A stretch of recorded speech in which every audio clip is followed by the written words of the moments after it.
So we've reported on the legal problems of Joe and Hunter Biden and all that corruption stuff. They're up to their eyeballs in corruption, if you ask me. We're going to keep an eye on it, see how it all works out.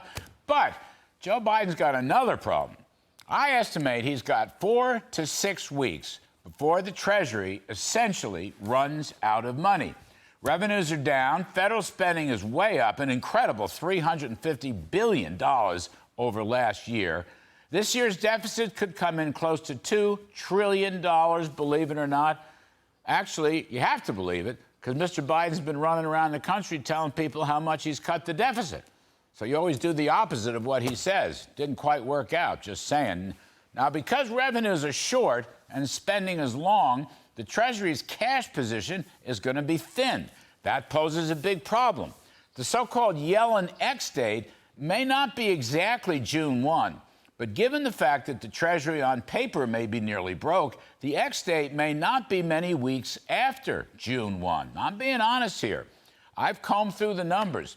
I've also looked at the work of others who are a lot smarter than I am, and it seems like everybody's coming up with the same conclusion. June 1 or mid-June could be the X date.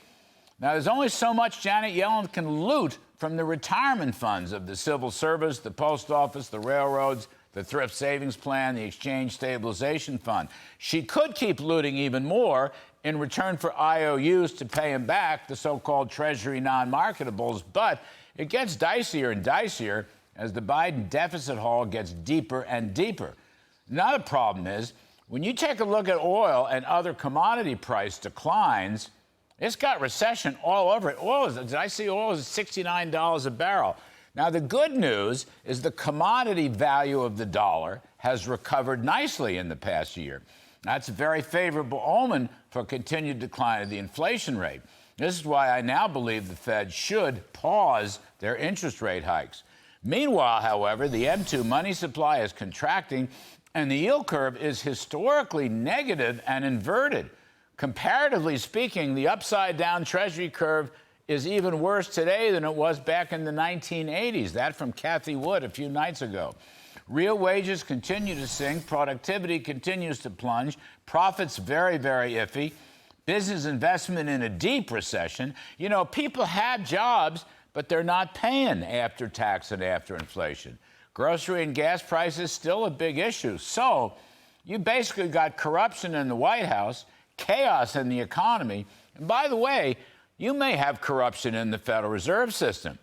I ask, is it a coincidence that these banks going under happen to all fall in the San Francisco Federal Reserve District, where the Fed Bank CEO Mary Daly thinks climate is more important than inflation, lives for diversity, equity, and inclusion, and more it looks like she refused to listen to her own examiners looking at these dead and dying banks, or they just didn't do their job. Or maybe they figured their CEO, Mary Daly, didn't want them to do their job.